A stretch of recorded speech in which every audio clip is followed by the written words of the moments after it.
یہ بات اکثر لوگوں کو معلوم ہوگی کہ یوسف علیہ السلام دنیا کے حسین ترین انسان تھے، اور یہ بات شاید کسی کو معلوم نہیں ہوگی کہ دنیا کی سب سے حسین خوبصورت عورت حضرت حوا ہے۔ حوا جن پر بڑھاپا آیا ہی نہیں، 1000 سال کے قریب زندگی گزاری، بڑھاپا نہیں آیا۔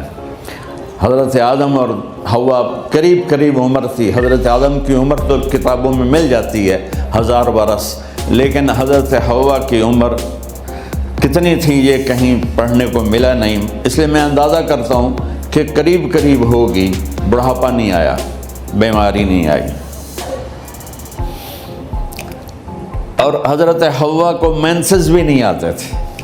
یہ عجیب بات آپ کو بتاؤں، اللہ نے اتنا جنت کا ان کے اندر نمونہ رکھا، تو جب حضرت آدم کی آنکھ کھولی تو دیکھا ایک حسن کا پیکر، انہوں نے جنت ہی بھول گئی۔ کہنے لگے یا اللہ ہن دل ٹھریا جا یا اللہ کون ہے؟ کہ تیری بیگم۔ کہ واہ جی واہ، موجاں ہی موجاں۔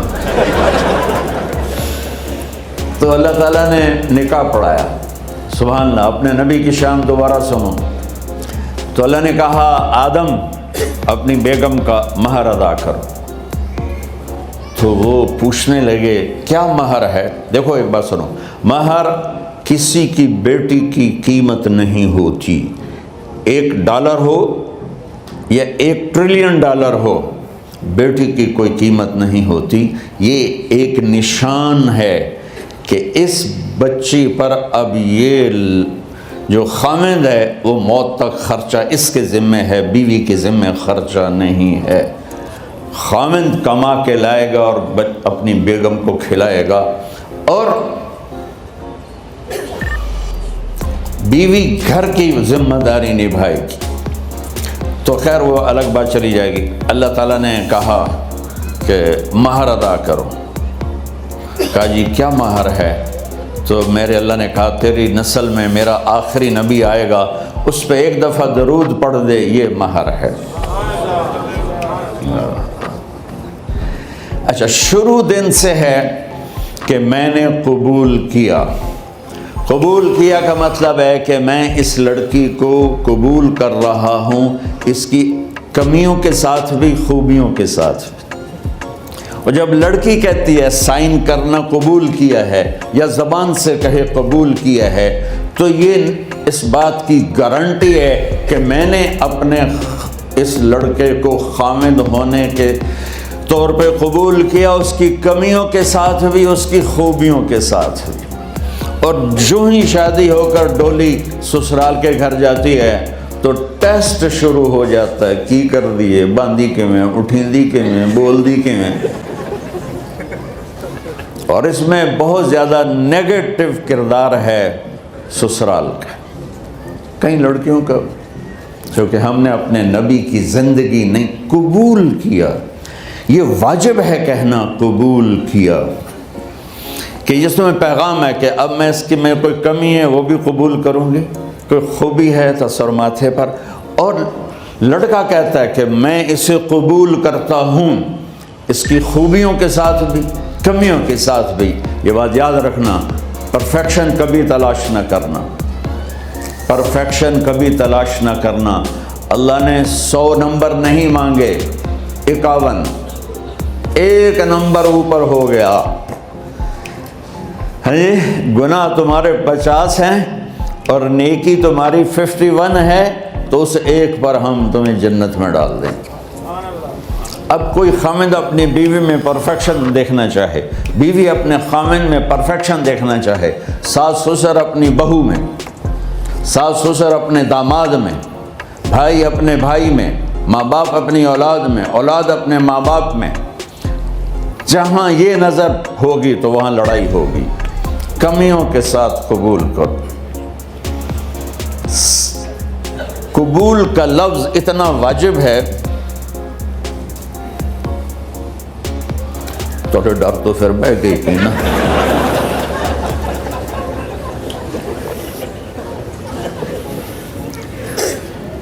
قبول کا لفظ اتنا ضروری ہے کہ اس کے بغیر نکاح ہی نہیں ہوتا۔ میں یہ کئی جگہ لطیفہ سنا چکا ہوں، اور واقعی قصہ بھی ہے، ایسے لطیفہ نہیں ہے۔ میرے دوست ہیں، ذمہ دار ہیں اچھے، تو ان کے گاؤں کا ایک بچہ چھوٹی عمر میں بسوں پہ جا کے نا وہ جاب پہ لگ گیا، تو اس کا کام ہوتا ہے بس کو صاف کرنا، ڈرائیور کو چائے پلانا، اور جہاں کہیں رش ہو تو اس کو ڈائریکشن دینا، استاد جی کٹ لو، استاد جی آن دیو، استاد جی جان دیو، تو یہ اس کا محاورہ بن جاتا ہے۔ اب اس کا نکاح ہوا تو مولانا صاحب نے کہا بھائی عبد الرحمن، میں فرضی نام لے رہا ہوں، نام مجھے اس کا یاد نہیں، عبد الرحمن زینب بنت اسلم نو تیرے نکاح دیتا 500 مہر تو قبول کیتا؟ تھوڑی دیر سوچ کے کہندا جی آن دیو۔ اس نے ساری زندگی آن دیو ہی سیکھا تھا، تو اس کے بھائی نے اس کو کوئی نہیں ماری، تو کہنے لگا جی جان دیو۔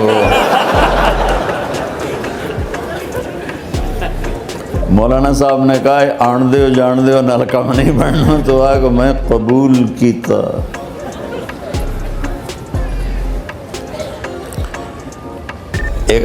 یہ بھی صحیح واقعہ سنا رہا ہوں۔ ایک نوجوان نے بیوی کو 3 طلاق دے دی کٹھی، اب ہو گیا پریشان، مولانا صاحب کے پاس گیا، کوئی میرے جیسا ہوگا، مولانا صاحب 3 طلاق دے بیٹھا، کوئی مسئلہ کا حرام؟ کہا جی کوئی رستہ حرام، کوئی گنجائش حرام۔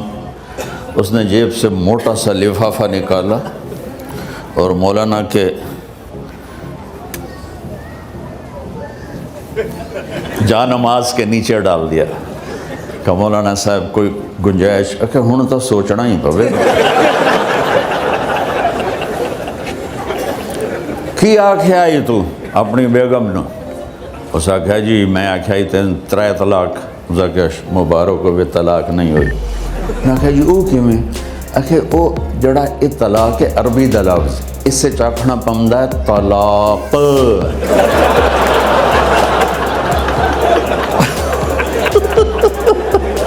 یہ آپ کو صحیح واقعہ سنا رہا ہوں۔ تو تم نے تو چھوٹے کاف کے ساتھ کہا ہے طلاق، او کاف تا کتے آلا ہے، موجاں کر، ایک لفافہ ہو راوے تو چاہے ساری زندگی دا حلال کر دے۔ لفظ قبول اتنا ضروری ہے۔ تو میرے نبی نے 11 شادیاں کی، اللہ کی قسم شوق کی نہیں تھی۔ ما تزوجت وما زوجت الا بوحی من السماء نزل به جبریل۔ کہ لوگوں سن لو میری بات غور سے، مجھے عورت کی کوئی رغبت نہیں ہے، میں نے جہاں شادی کی، جہاں بیٹی کی شادی کی، پہلے اللہ نے آسمان سے جبریل بھیج کے حکم دیا، پھر میں نے قدم اٹھایا۔ تو پہلا رشتہ خاوند اور بیوی ہے جو اس کائنات میں جڑتا ہے، یہ دنیا کا سارے رشتوں میں نمبر 1 رشتہ ہے، سب سے خوبصورت رشتہ ہے، سب سے اہم رشتہ ہے، سب سے بڑا رشتہ ہے۔ والدین کے لیے چند آیات ہیں، اولاد کے لیے چند آیات ہیں، بہن بھائیوں کے لیے چند آیات ہیں، خاوند اور بیوی کے لیے سینکڑوں آیات ہیں، سینکڑوں۔ تو اگر آپ اپنے گھروں میں کامیابی دیکھنا چاہتے ہو، اپنے گھر کو ہاؤس کی بجائے ہوم دیکھنا چاہتے ہو، خوشی کا اگر آپ اسے گہوارہ بنانا چاہتے ہو، اللہ کی قسم ڈگریوں سے نہیں ہوگا، محبت سے ہوگا۔ میرے نبی سے پوچھا گیا یا رسول اللہ اسلام کا سب سے مضبوط عمل، نہیں، میرے نبی نے سوال کیا، بولو بھائی اسلام کا سب سے مضبوط عمل کیا ہے؟ صحابہ نے کہا نماز۔ نہیں، سبحان اللہ، ابھی میں نماز کی کتنی اہمیت بتا چکا ہوں۔ انہوں نے عرض کیا جہاد، آپ نے فرمایا نہیں۔ تو صحابہ نے عرض کیا روزہ، آپ نے فرمایا نہیں۔ اللہ کہ یا رسول اللہ حج، آپ نے فرمایا نہیں۔ تو سارے صحابہ حیران ہو گئے، یا رسول اللہ نماز، جہاد، روزہ، حج، تو پھر کیا ہے؟ اب سننا سارے بہن بھائی، مستورات، بچے بچیاں، آپ نے فرمایا اسلام کا سب سے مضبوط اور بڑا عمل ہے آپس میں اللہ کے لیے محبت کرنا۔ اگر آپ اپنے گھروں میں حسن دیکھنا چاہتے ہو تو ایک دوسرے سے محبت کرو، اظہار محبت کرو، اور محبت کے پیدا ہونے کے لیے بہت ساری چیزیں ہیں، لپیٹ کے دو میں کر دیتا ہوں، دو میں۔ بیوی کی خوبی دیکھو، کمی نہ دیکھو، خاوند کی خوبی دیکھو، کمی نہ دیکھو، پہلی بات۔ دوسری بات، اس زبان سے زہر نہ اگلو محبت کے پھول، اس زبان سے کڑوے جملے نہ ہوں، طنز نہ ہو، ٹونٹنگ نہ ہو، بیزن نہ کرو، انسلٹ نہ کرو، تو آپ کے دل جڑ جائیں گے۔ یاد رکھو، شکلوں سے زندگی آباد نہیں ہوتی، زندگی اخلاق سے آباد ہوتی۔ تو اپنے گھر سے ٹونٹنگ نکال دو۔ نہ کہا کا مطلب ہے بارش کا زمین میں جذب ہو کر یکجان ہو جانا، دو زندگیوں کا محبت میں جذب ہو کر یکجان ہو جانے کو نکاح کہتے ہیں۔ نہ کہا، آنکھوں میں نیند کا اتر کے سلا دینا۔ نہ کہا، خاوند اور بیوی کا ایسی محبت دینا کہ چین کی نیند آ جائے۔ نہ کہا، اعتماد کرنا، بھروسہ کرنا، خاوند بیوی پہ بھروسہ کرے، بیوی خاوند پہ بھروسہ کرے۔ اے نوے لوک لوک کے فون چیک ہو رہے ہوئے، کال کتنے کیتی ہے، کال کتنے کیتی ہے۔ عزت دو، اعتماد کرو۔ چوتھا مطلب، درخت کا چھاؤں بنا دینا۔ نہ کہا، میاں اور بیوی، خاوند اور بیوی کا محبت کی ایسی چھاؤں بنانا کہ اس کے نیچے اولاد کا پودا خوبصورتی سے پیدا ہو سکے۔